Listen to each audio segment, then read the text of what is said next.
미국 시장의 버블, 거품 굉장히 크다 이런 얘기를 많이들 하잖아요. 실적은 따라가 주지 못하는데 유동성 장세, 현금이 워낙 많으니까 그 현금이 거품만 계속 키우고 있다는 말입니다.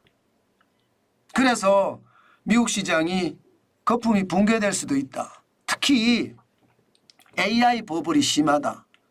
반도체 중에서도 인공지능 반도체 열풍이 시장을 완전히 지배하고 있는데 이것에 대한 어떤 불안감이 크다. 이런 얘기 진짜 많이 하거든요. 예, 그래서 AI 버블이 꺼지는 것 아니냐. 뭐 이런 이야기까지 나오는 거 현실입니다. 저는 충분히 그럴 수 있다고 생각해요. 예, 물론 오늘 엔비디아 AI 버블의 대명사인 엔비디아 주가가 135.64달러까지 올라갔다가 130.73달러까지 떨어졌습니다.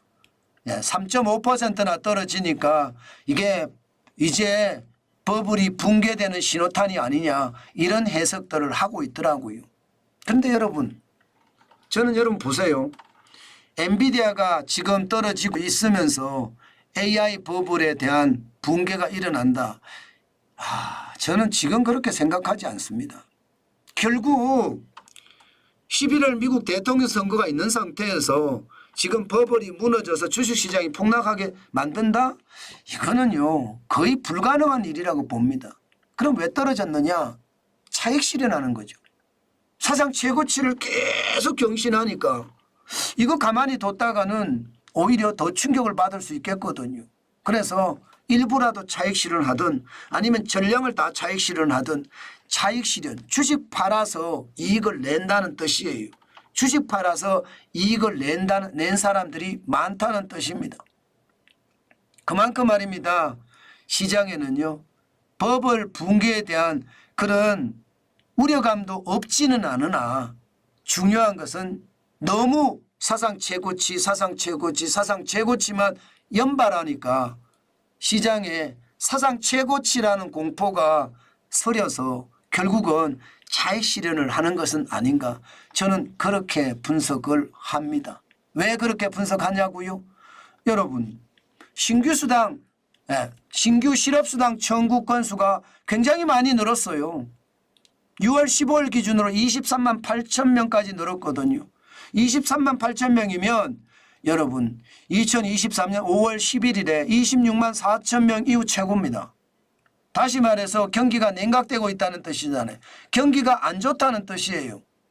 경기가 안 좋다는 뜻으로 비치면 주식시장은 주가가 올라가는 게 통상적이었잖아요.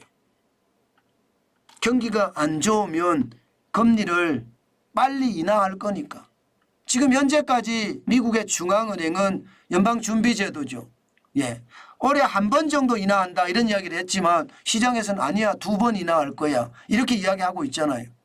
그러면 신규 수당 청구 건수가 이렇게 늘어나면 9월 달에 인하할 수도 있다 이런 얘기가 되는 거잖아요. 그러면 주가는 떠야 정상인데 주가가 안 떴어요. 실질적으로 보면 주가가 쭉쭉 빠졌거든요. 지금 보시다시피 나스닥은 0.79 빠졌고요. 140.64 17,721.59로 마감했습니다. 기술주 중심의 나스닥이. 이것은 결국 말입니다. 뭐 금리 인하에 대한 이야기나 이런 것보다가는 결국 차익 실현하는 것은 아닌가. 이게 나스닥이 계속 사상 최고치 경신했잖아요. 대형주 중심의 S&P 500도 마찬가지 0.25% 13.86이 떨어졌습니다. 5,473.17로 마감했습니다. 차익 실현한 거라고 저는 보입니다. 그 정도로 분위기가 싸하다 이렇게도 생각이 들고요. 다우산업지수 블루칩 중심입니다. 올라갔습니다. 0.77이 올라갔고 299.9가 올라서 39,000까지 올라갔습니다. 39,134.76 이게 4만까지 올라가서 사상 최고치를 또 했잖아요.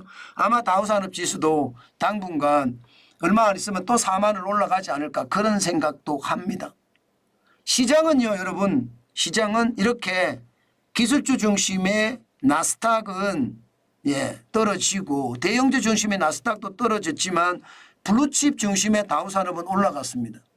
다시 말해서 엇갈린 지표가 나왔죠. 엇갈린 지표. 그러니까 시장은요.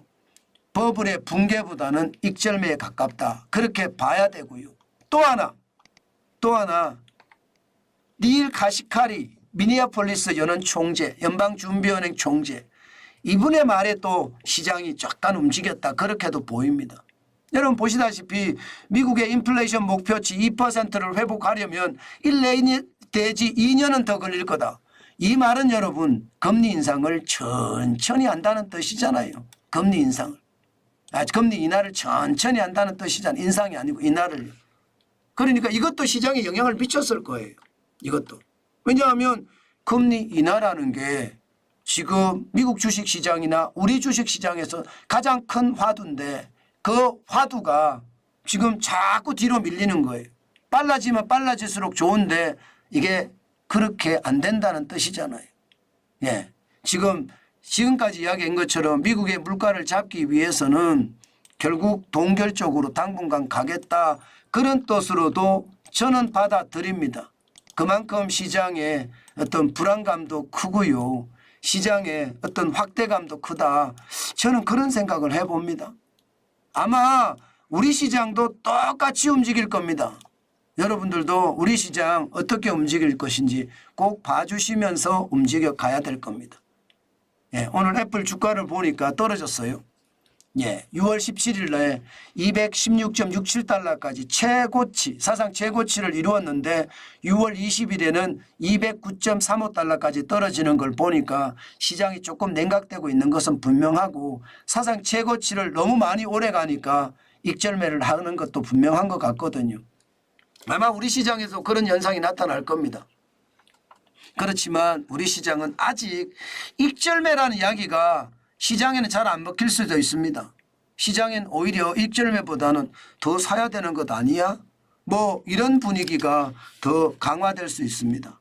오늘도 여러분 우리 시장에서 가장 중요한 것은요.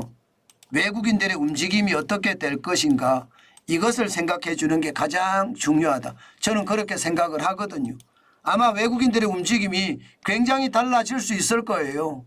굉장히 달라질 수 있을 거예요. 그래서 외국인들의 움직임이 어떻게 되는지 그것을 보면서 움직여야 되겠다. 그렇게 생각하면 틀리지 않을 것 같습니다.